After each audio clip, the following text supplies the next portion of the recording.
الحمد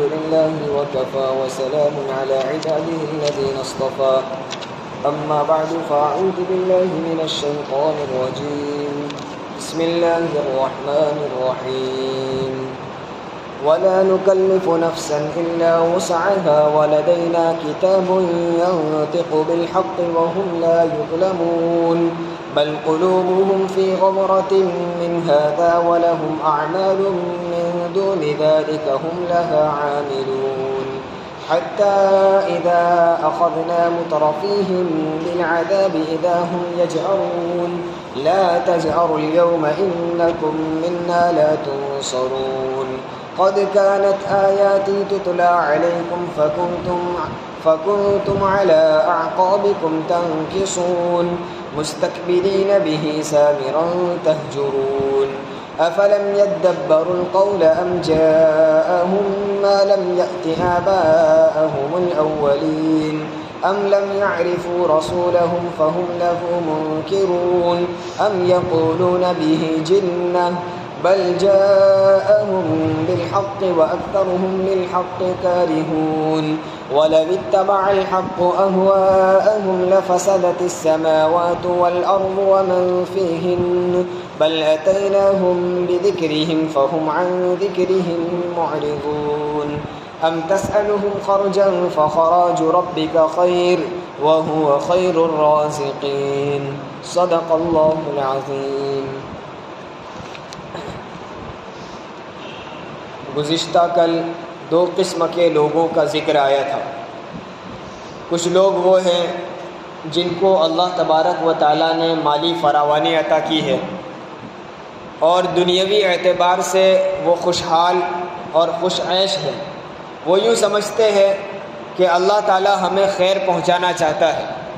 ہمارے پاس مال و دولت کا ہونا یہ دلیل ہے کہ ہم اللہ کے نزدیک مقبول اور پسندیدہ ہیں. یہ ان کا ایک غلط خیال ہے.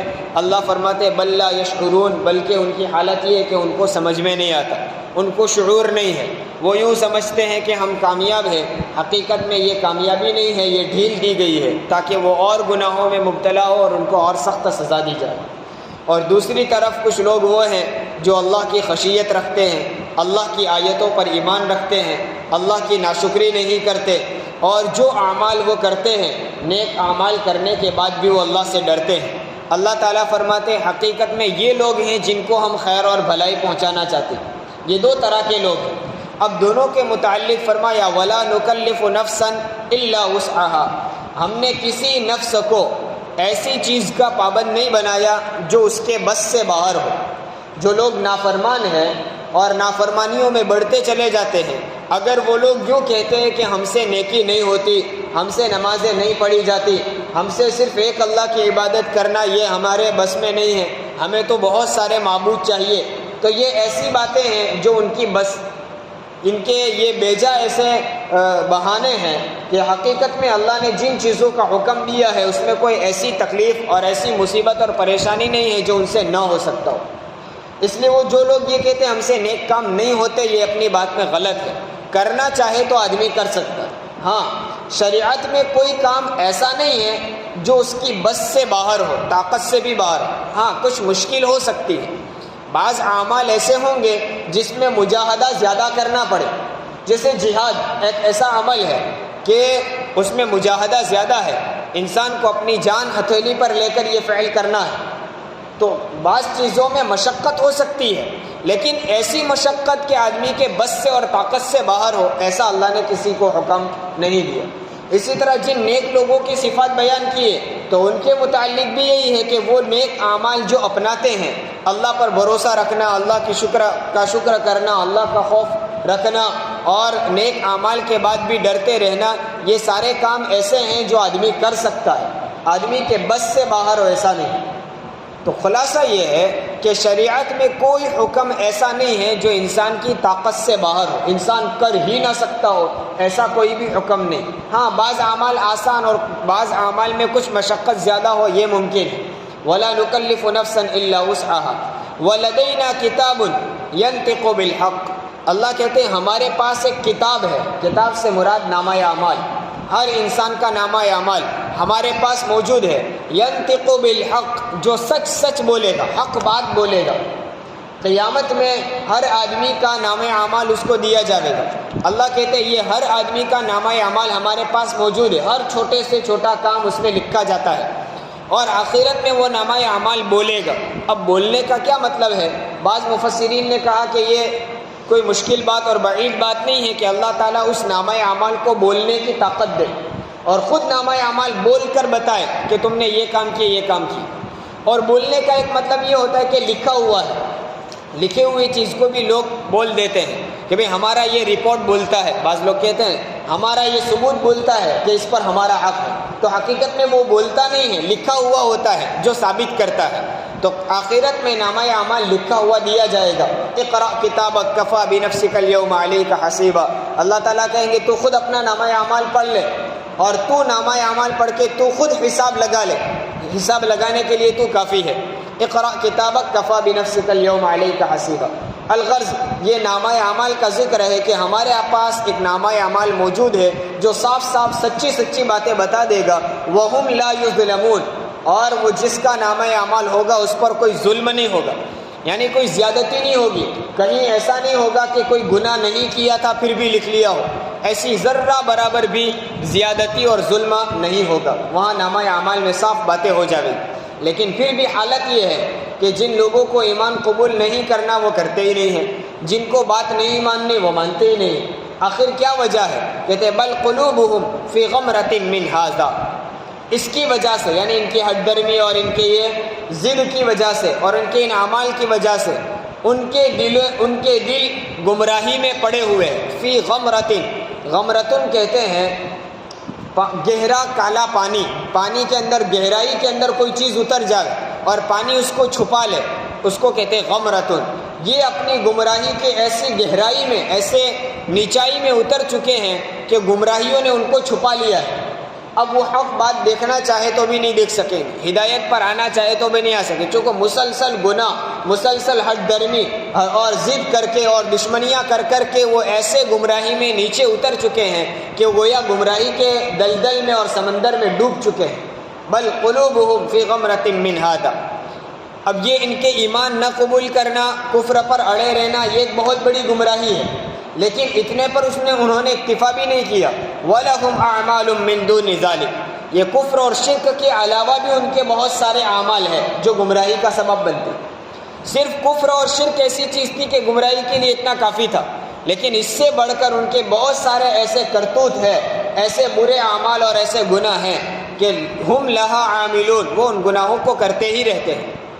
کفر ایک گناہ ہے، اب اس گناہ کے بعد بھی دیگر وہ چیزیں جن کو معاشرہ بھی گناہ سمجھتا ہے، جیسے چوری ہے۔ کون آدمی ہوگا جو چوری کو برا نہ سمجھتا ہو؟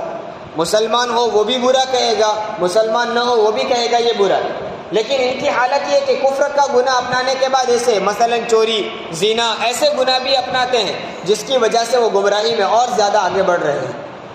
تو یہ لوگ گناہ کے کام کرتے ہی رہتے ہیں، حتیٰ اذا اخذنا مترفیہم بالعذاب، آخرت کا عذاب ذکر کیا ہے کہ یہ کرتے کرتے یہ زندگیاں گزار دی، یہاں تک کہ ان کے مالدار اور خوش عیش لوگوں کو ہمارے عذاب نے پکڑ لیا، ہمارا عذاب ان کو پکڑ لے گا۔ مترفیہم، ان کے مالدار لوگوں کو، ان کے خوشحال لوگوں کو پکڑ لے گا۔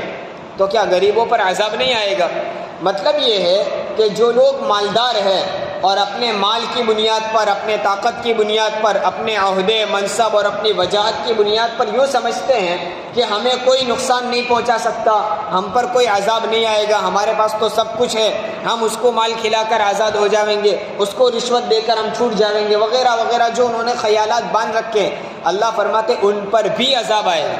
تو غریبوں کی اور فقیروں اور محتاجوں کی تو گنتی کیا، ان پر بھی آئے گا۔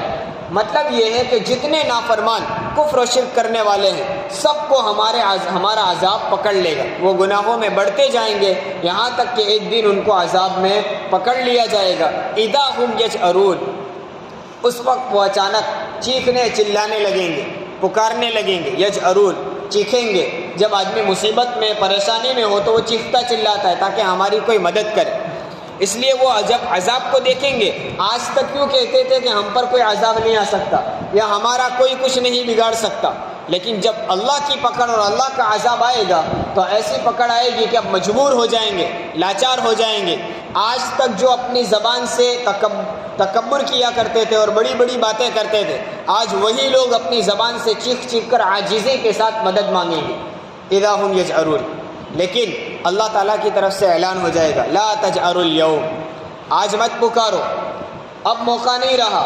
موقع تھا دنیا کی زندگی میں، جب تک مہلت تھی تب تک تم نے کیا نہیں، اب تمہارے پکارنے سے کچھ نہیں ہوگا۔ لا تجأروا اليوم، اب کچھ نہ کہو، انکم منا لا تنصرون، آج ہماری طرف سے تم کو کوئی مدد نہیں ملے گی۔ آدمی چیختا چلاتا کیوں ہے؟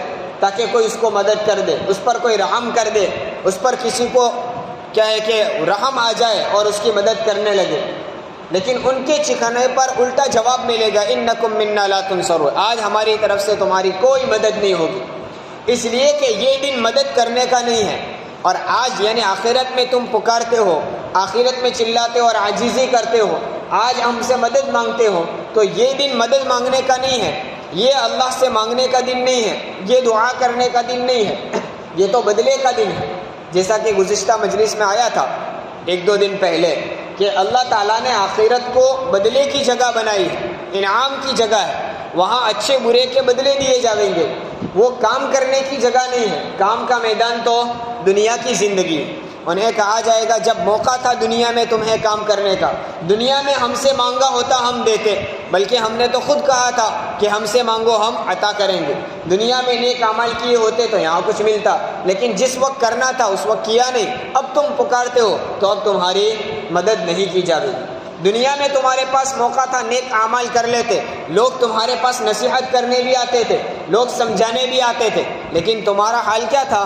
قد کانت آیاتی تتلی علیکم فکنتم علی اعقابکم تنکسون، دنیا کی زندگی میں جب تمہارے سامنے آیتیں پڑھ کر سنائی جاتی تھی، تلاوت کی جاتی تھی، قرآن پڑھ کر سنایا جاتا تھا اور کہا جاتا تھا یہ قرآن کا پیغام ہے، اس کو مان لو، اعبدوا اللہ ما لکم من الہ غیرہ، ایک اللہ کی عبادت کرو، تمہارے لیے اللہ کے علاوہ کوئی معبود نہیں ہے۔ یہ مسلسل ہر نبی آتے رہے، ہر نبی تم کو سمجھاتے رہے، آخر میں محمد صلی اللہ علیہ وسلم بھی آئے، تمہارے سامنے قرآن پڑھا گیا، تلاوت کی گئی، سمجھایا گیا، نصیحتیں کی گئی، لیکن تمہارا حال کیا تھا؟ فَكُنْتُمْ عَلَىٰ أَعْقَابِكُمْ تَنْكِسُونَ، تم تو اپنے ایڑیوں کے بل الٹے پاؤں پھر کر چلے گئے، تم تو سننا گوارا نہیں کرتے تھے، جہاں قرآن کی تلاوت ہوتی تو تم پابندیاں لگا دیتے تھے، نہیں ہو سکتا تھا تو خود منہ موڑ کر چلے جاتے تھے، الٹے پاؤں پھر جاتے تھے، پیٹھ دکھا دیتے تھے۔ اس وقت موقع تھا سننے کا، اس وقت قرآن سن کر اس پر عمل کرنے کا موقع تھا، لیکن تم نے کیا نہیں۔ یہ آخرت میں اللہ کی طرف سے ان کو کہا جائے، اور ایک جگہ تو کہا قال اخسؤوا فیہا، تم ذلتی کے ساتھ اس میں پڑے رہو، ولا تکلمون، مجھ سے کچھ بات مت کرو۔ یہ صرف سن لینا آسان نہیں ہے، آدمی بہت پریشانی میں ہو، انتہائی شدید تکلیف میں مبتلا ہو اور اس کے پاس ایک ہی کوئی سہارا ہو جو اس تکلیف کو دور کر سکے، جس کو کسی پر کوئی ایک آدمی پر اس کو بھروسہ ہو اور وہ اس کے پاس جائے کہ آج میرا کوئی مددگار نہیں ہے اور ایسی شدید پریشانی میں ہوں، بس تم آج میری مدد کر دو، تم پر بھروسہ میں کر کے آیا ہوں۔ اور عین ایسی پریشانی کے موقع پر جس پر اس کو بھروسہ تھا وہی اس کو منع کر دے اور یوں کہہ دے مجھ سے بات بھی مت کرنا، آپ مجھے کچھ کہنا ہی نہیں، تو کتنا پریشان ہوگا۔ ایک طرف جو اس کے پر مصیبت آئی ہے اس کو غم، اور دوسری طرف جس سے اس کو امید تھی اس سے امید بھی ختم ہو گئی، تو بہت پریشان ہوگا۔ آخرت میں بھی کفار کو اللہ کے علاوہ کوئی کسی سے امید نہیں ہوگی، وہ اللہ سے مدد مانگیں گے، چیخیں گے، پکاریں گے، لیکن اللہ کیا کہہ دیں گے؟ قال اخسؤوا فیہا ولا تکلمون، اندر ہی پڑے رہو، ذلتی کے ساتھ پڑے رہو اور ہم سے کوئی بات بھی مت کرنا، انکم منا لا تنصرون، ہماری طرف سے تم کو کوئی مدد ملنے والی نہیں، اس لیے امید رکھنا ہی نہیں۔ اگر کوئی آدمی یوں کہے کہ ٹھیک ہے چلو ہم کچھ کرتے ہیں، تمہاری مدد کر دیں گے، کوشش کریں گے، تو آدمی کو تھوڑی تسلی ہوتی ہے کہ چلو کچھ ہو سکتا ہے، ایک آدھ دن، 2 دن، 5 دن انتظار کر لیں، تھوڑی کچھ تسلی بھی ملتی ہے۔ لیکن یوں کہہ دیا جائے امید ہی مت رکھنا اور مجھ سے اس سلسلے میں کچھ بات بھی مت کرنا، تو آدمی بہت پریشان ہوتا ہے۔ آخرت میں ان کا حال یہ ہوگا، پھر قد کانت آیاتی تتلی علیکم، اوپر سے سنایا جائے گا کہ ماننا تھا تو مان لیتے، آخر دنیا میں تمہارے سامنے قرآن کی تلاوتیں کی گئی تھی، اس وقت سننا چاہیے تھا، قرآن کا پیغام لوگ تم کو پہنچاتے تھے، اس وقت دل سے سننا اور اس پر عمل کرنا چاہیے تھا، لیکن اس وقت کیا نہیں. تمہاری حالت اس وقت کیا تھی؟ مستکبرین بہ. تمہاری حالت اس وقت، اس کا مستکبرین بہ کا ایک ترجمہ یہ کیا ہے کہ اس وقت تو تم قرآن سے تکبر کرتے تھے، بڑائی کرتے تھے. یہ سمجھتے تھے کہ یہ قرآن کیا سننے کا، یہ تو محمد کا اپنا گھڑا ہوا کلام ہے، یہ بنا بنا کر ہمیں سناتے ہیں، یہ کوئی اللہ کا کلام نہیں، اور ہمیں تو بہت کچھ آتا ہے اور ہم بہت کچھ جانتے ہیں، اس سے سننے کی کیا ضرورت ہے. ایسا تکبر کر کے قرآن کو کم درجہ سمجھ کر یا اللہ کے کلام کو آپ اپنے کلام کے مقابلے میں گھٹیا سمجھتے تھے، اپنی باتوں کو بڑی سمجھتے تھے، اپنے آپ کو ہوشیار سمجھتے تھے. مستکبرین بہ. اس لیے دین کی باتوں کو محتاج بن کر سننا چاہیے. یہ کفار کا عالم تھا، تکبر کرتے ہیں. دین کی بات کوئی بھی کہتا ہو، کہنے والوں کو نہ دیکھو، کیا کہتا ہے وہ دیکھو. لا تنظر الی من قال بل انظر الی ما قال. عربی کا ایک مقولہ ہے کہ یہ نہ دیکھو کہ کون کہہ رہا ہے، یہ دیکھو کیا کہہ رہا ہے. اس لیے دین کی بات ہو، ہمارے پاس موقع ہے، سن سکتے ہیں. محتاج بنا کر اپنے آپ کو ضرورت مند بنا کر سنو. اس لیے ہمارے حضرت ہر مرتبہ جب مدرسے کی چھٹی ہوتی تو بہت ساری نصیحتیں فرماتے ہیں. نماز کا اہتمام کا، گھر والوں کے ساتھ حسن سلوک، بستی والوں کے ساتھ والدین کی خدمت، بہت ساری نصیحتیں. ان نصیحتوں میں ایک نصیحت یہ بھی فرماتے کہ جہاں کہیں آپ کی بستی میں جب کہیں کوئی جماعت آ جائے یا کوئی بھی دین کی مجلس لگے تو یوں نہ سمجھو کہ ہم تو بہت جاننے والے ہیں، ہم تو بڑی بڑی کتابیں پڑھ کر آئے ہیں، ہم تو طالب علم یا عالم ہیں. جو کوئی آدمی ہو دین کی بات سنا رہا ہے، آپ کے پاس موقع ہے، آپ فارغ ہیں، سن سکتے ہیں، تو بیٹھو اور سنو. اور حضرت فرماتے ہیں میں خود بھی جہاں کہیں جاتا ہوں اور اگر آگے سفر نہ ہو، موقع ہو، فضائل اعمال کی تعلیم ہو، ہم خود بیٹھ کر سنتے ہیں. اور مفتی شفیع صاحب رحمۃ اللہ علیہ، کون مفتی شفیع صاحب؟ جنہوں نے معارف القرآن نامی 8 جلدوں میں قرآن کی تفسیر لکھی. اس کے علاوہ بہت کچھ لکھا، لیکن مشہور سب سے کتاب ان کی 8 جلدوں میں ہے، معارف القرآن. اور ان کے صاحبزادے آج مفتی تقی عثمانی شیخ الاسلام پڑوسی ملک میں، وہ خود بہت بڑے عالم ہیں. مفتی شفیع صاحب رحمۃ اللہ علیہ پڑوسی ملک کے مفتی اعظم تھے، دارالعلوم دیوبند کے بہت بڑے استاذ تھے، اور انہوں نے پھر جامعہ ڈابیل میں پڑھایا. پھر جب ملک تقسیم ہوا تو یہاں سے وہ پڑوسی ملک میں چلے گئے. اتنے بڑے عالم ہونے کے باوجود جب مسجد میں اعلان ہوتا نماز کے بعد دین کی بات ہوگی تو حضرت کو وقت اور ہوتا، فارغ ہوتا تو کوئی ایک عامی اور دیہاتی آدمی بیان کر رہا ہوتا، لیکن وہ وقت کا مفتی اعظم بیٹھ کر ان کی بات کو سنتا تھا. یہ تواضع تھا، اور یہ اپنے آپ کو محتاج بنایا تھا کہ بھئی بولنے والا کون بھی ہو، وہ بات کیا کہہ رہا ہے، وہ اللہ اور اس کے رسول کی باتیں سنا رہا ہے، اس لیے اس کو سنیں. کوئی بھی مجلس ہو، دعوت و تبلیغ کے اعتبار سے ہو، کسی عالم اور بزرگ کا کوئی جلسہ ہو، قرآن کی تفسیر کی مجلسیں ہو، کوئی بھی دین کی بات سنائی جا رہی ہے، بس اپنے آپ کو محتاج بنا کر سنیں. تو اللہ تعالیٰ ان کو قیامت میں کفار کو کہیں گے کہ جب تمہارے سامنے قرآن پڑھ کر سنایا جاتا تھا تو تمہاری حالت کیا تھی؟ مستکبرین بہ، اپنے آپ کو بڑا سمجھتے تھے.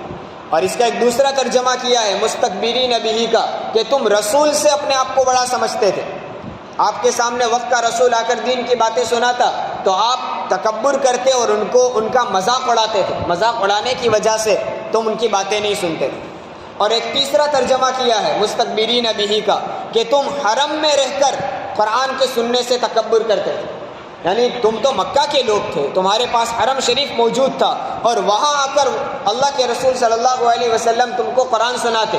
ایسی مقدس جگہ میں بھی تم قرآن سننے سے اعراض کرتے اور تکبر اور بڑائی مارتے تھے. یہ مستکبرین بہ ایک حالت یہ ہے. دوسری سامیرن کہتے ہیں رات کے وقت مجلس لگانا، رات کو بیٹھنا اور مجلس بازیاں کرنا. حدیث میں اس کی ممانعت آئی ہے. عشاء کے بعد کوئی کام نہ ہو، دینی مشغلہ ہو تب ٹھیک ہے، اور اگر دینی مشغلہ نہیں ہے تو رات کو جلدی سونے کی فکر کرو. لیکن مکہ والوں کی حالت بیان کرتے ہیں کہ جب چاندنی رات ہوتی تو تم مجلسیں لگاتے تھے، سب ادھر ادھر سے لوگ آ کر بیٹھ جاتے اور وہاں بیٹھ کر قرآن کے بارے میں باتیں کرتے تھے، یعنی مذاق اڑاتے تھے، قرآن کا ٹھٹھا کرتے تھے، اور تہجرون قرآن کے بارے میں برا بھلا بولتے تھے. تو یہ اس وقت کو یاد کرو، اس وقت کیسا تم رات کو مجلسیں لگاتے، قرآن کا ٹھٹھا اڑاتے اور اللہ کے رسول کے خلاف برا بھلا بولتے. تو اس وقت تم کو سمجھ میں نہیں آیا، اور جب عذاب نظر آیا تو اب چیخنے لگے، پکارنے لگے اور مدد مانگنے لگے. تو اب ہماری مدد نہیں مل سکتی. اب آگے اللہ تعالیٰ کچھ سوال کرتے ہیں، سوالات کے انداز میں ہے کہ یہ مکہ والے آخر یعنی یہ کفار اور مشرکین آخرکار قرآن کو مانتے کیوں نہیں؟ کیا وجہ ہے؟ افلم یدبروا القول، کیا انہوں نے اس بات میں یعنی ہمارے اس کلام اور قرآن میں غور نہیں کیا؟ اگر غور کر لیتے تو بھی سمجھ میں آتا کہ یہ اللہ ہی کا کلام ہے۔ افلا یتدبرون القرآن، قرآن نے ایک جگہ یہ کہا ہے کہ کیا یہ لوگ قرآن کے بارے میں غور و فکر نہیں کرتے ہیں؟ اگر غور کرتے تو سمجھ میں آتا کہ یہ اللہ ہی کا کلام ہے، اس میں کوئی اختلاف نہیں پائیں گے۔ وہ پورے قرآن میں کہیں آپ اختلاف نہیں پائیں گے کہ کہیں ایسا کہا اور کہیں دوسری جگہ اس کا برعکس اور الٹا کہا ہو، ایسا کہیں بھی نہیں۔ یہ بھی ایک دلیل ہے کہ یہ اللہ کا کلام ہے۔ تو قرآن ان کے ایمان نہ لانے کی آخر وجہ کیا ہے؟ کیا وہ قرآن میں غور نہیں کرتے ہیں؟ ایسی بات تو ہو نہیں سکتی ہے، چونکہ وہ تو خود عربی زبان جاننے والے تھے، اور قرآن میں غور کرتے تو صاف سمجھ میں آ جاتا کہ یہ اللہ کا کلام ہے۔ تو اگر ان کے ایمان نہ لانے کی وجہ یہ ہو کہ ان کو قرآن میں غور نہ کیا ہو، اگر یہ بہانہ بناتے تو یہ بھی سمجھ میں آنے والی بات ہے۔ تو پھر اور کیا وجہ ہوگی؟ ام جاءہم ما لم یأت آباءہم الاولین، کیا ان کے پاس کوئی ایسی بات آئی ہے جو ان کے باپ دادا کے پاس نہیں تھی؟ کوئی ایسی بات انہوں نے سن لی ہے قرآن کے بارے میں؟ یعنی جب ان کو قرآن سنایا گیا تو ان کو ایسا بہت عجیب و غریب لگتا تھا، اور ایسی انوکھی بات لگتی تھی کہ گویا ان سے پہلے کبھی ان کے باپ دادا کے پاس ایسا کلام اور ایسی باتیں آئی ہی نہ ہو۔ یہ بات بھی غلط ہے۔ آپ صلی اللہ علیہ وسلم سے پہلے بھی بہت سارے انبیاء آئے، اور جیسا کہ کل بھی کہا گیا تھا ہر نبی نے وہی دعوت دی ہے، ہمارے رسول صلی اللہ علیہ وسلم نے بھی وہی دعوت دی ہے۔ تو کوئی بالکل انوکھی اور اینٹک بات تو نہیں تھی۔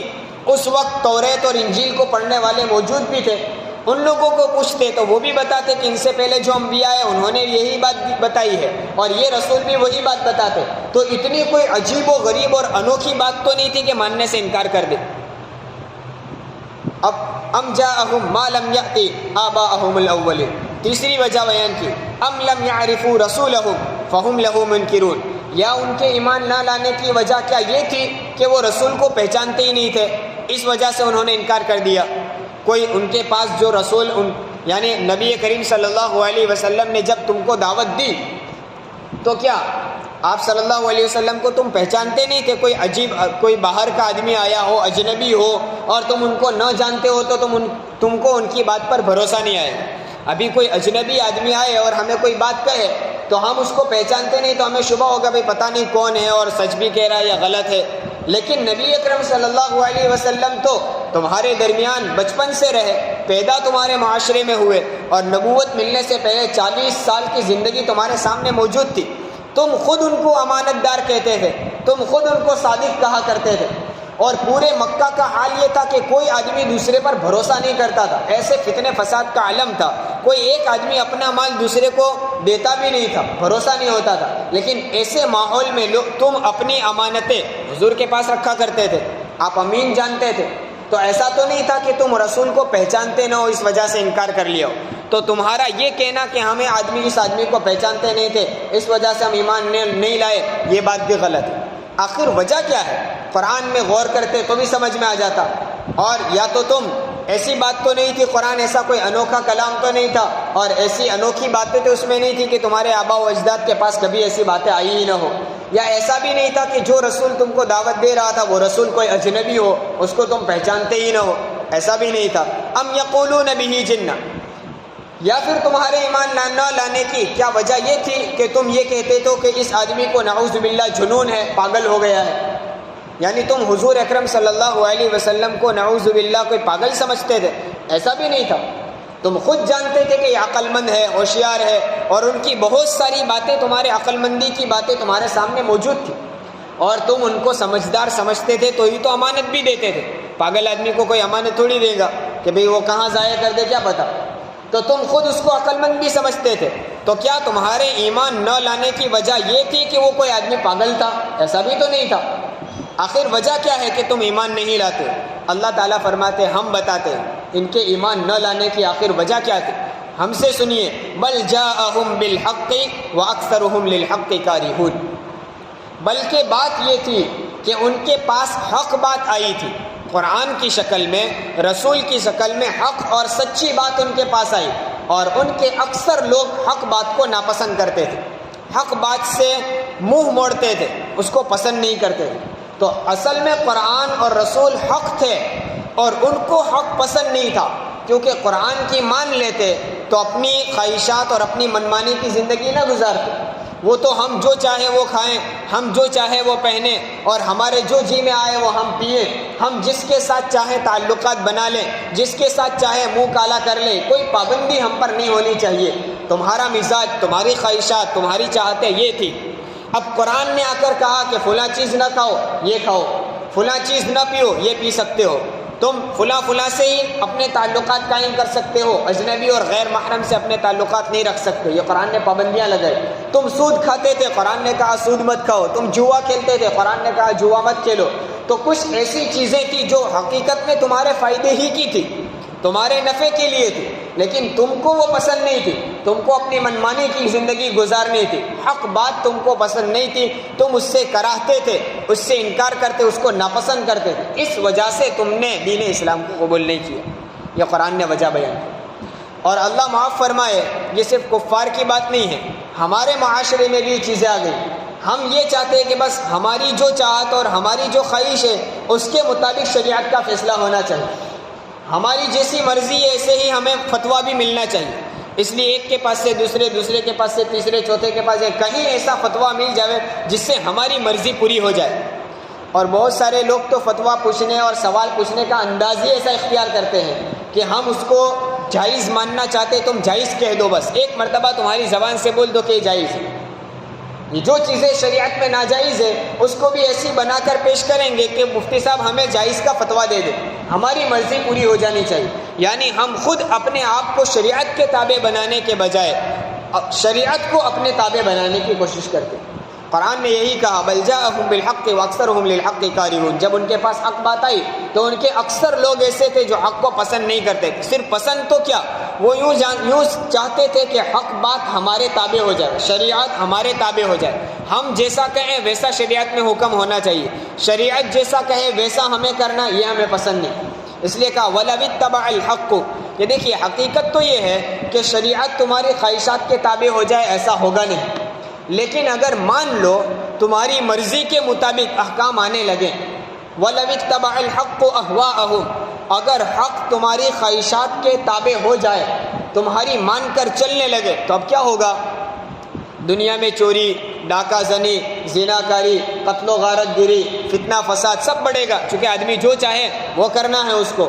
تو ایسا فساد پھیلے گا کہ لَفَسَدَتِ السَّمَاوَاتُ وَالْأَرْضُ وَمَنْ فِيهِنَّ.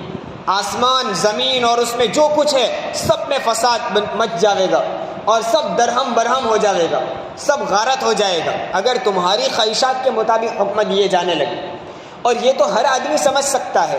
قانون جو بنائے جاتے ہیں وہ اس لیے نہیں بنائے جاتے کہ لوگوں کی مرضیاں پوری ہو. لوگوں کی مرضی بنانے کے لیے قانون بنانے کی کیا ضرورت؟ تو کہہ دو بھائی تم کو جو کرنا وہ کرو. قانون اس لیے بنایا جاتا ہے تاکہ ملک میں فساد نہ ہو، ملک میں بگاڑ پیدا نہ ہو، علاقے میں بستی میں خرابیاں پیدا نہ ہو. اس لیے ہر جگہ قانون بناتے ہیں، اسکولوں میں، کالجوں میں، اسی طرح شہری سطح پر، ملکی سطح پر عدالتوں میں قانون بنائے جاتے ہیں. کیوں بنائے جاتے ہیں؟ کہ ہر آدمی اپنے جی میں جو آئے وہ نہ کرے، بلکہ امن و امان قائم رہے، ایسا ماحول رکھنا ہے، اس لیے قانون بنایا جاتا ہے. ورنہ جس کے جی میں آیا کسی کو مار دیا، کسی کا مال لوٹ لیا تو قانون کی ضرورت ہی نہیں. تو شریعت نے بھی قانون اس لیے بنائے ہیں کہ خدا کی زمین میں فتنہ فساد نہ ہو، امن و امان قائم رہے، لوگ اللہ کو چھوڑ کر دوسروں کی طرف مائل نہ ہو، اپنے حقیقی معبود کو پہچان سکے، اس لیے قانون بنایا. تو اگر شریعت اور حق بات تمہاری خواہشات کے مطابق ہونے لگتی تو کیا ہوتا؟ لفسدت السماوات والارض ومن فیہن. زمین، آسمان اور اس میں جو کچھ ہے، جتنے لوگ ہیں، جتنی مخلوق ہے، سب میں فساد بچ جاتا. بل اتیناہم بذکرہم فہم عن ذکرہم معرضون. بلکہ بات یہ ہے کہ ان کے پاس ان کا ذکر، نصیحت آئی، یعنی قرآن آیا. قرآن کو بھی نصیحت کہا گیا، انا نحن نزلنا الذکر وانا لہ لحافظون. یہ ذکر سے مراد قرآن ہے کہ ہم نے ذکر یعنی قرآن تم پر اتارا، اس کی حفاظت ہم کریں گے. تو ذکر یعنی تمہارے پاس نصیحت قرآن کی شکل میں آئی. فہم عن ذکرہم معرضون. اور وہ لوگ اس ذکر سے، اس قرآن سے اعراض کرتے. قرآن ان کے پاس آیا لیکن انہوں نے منہ موڑ لیا. ام تسألہم خرجا فخراج ربک خیر. اللہ تعالیٰ فرماتے ہیں کیا وہ یوں سمجھتے ہیں کہ تم ان سے دین کی بات برتا کر ان سے اجرت چاہتے ہو، ان سے بدلہ مانگتے ہو؟ ان سے مزدوری لیتے ہو، فخراج ربک خیر، پس تمہارے رب کی طرف سے جو اجرت، جو آخرت میں بدلہ لیا جائے گا وہ بہتر ہے، اس لیے ان سے کوئی بدلہ تو لیا جانے والا نہیں۔ پھر آخر بات کیا ہے؟ ان سے کوئی چیز مانگی نہیں جا رہی، ان کے اوپر کوئی پریشر نہیں ڈالا جا رہا، اور جتنی چیزیں ایمان نہ لانے کی ہو سکتی وہ ساری ہم نے گنوا دی۔ قرآن نہ سمجھ میں آیا ہو ایسا بھی نہیں تھا، رسول کو نہ پہچانتے ہو ایسا بھی نہیں تھا، کوئی عجیب و غریب اور انوکھی باتیں ان کو بتائی جاتی ہو ایسا بھی نہیں تھا، تو پھر اب ایمان لانے میں کیا وجہ ہے؟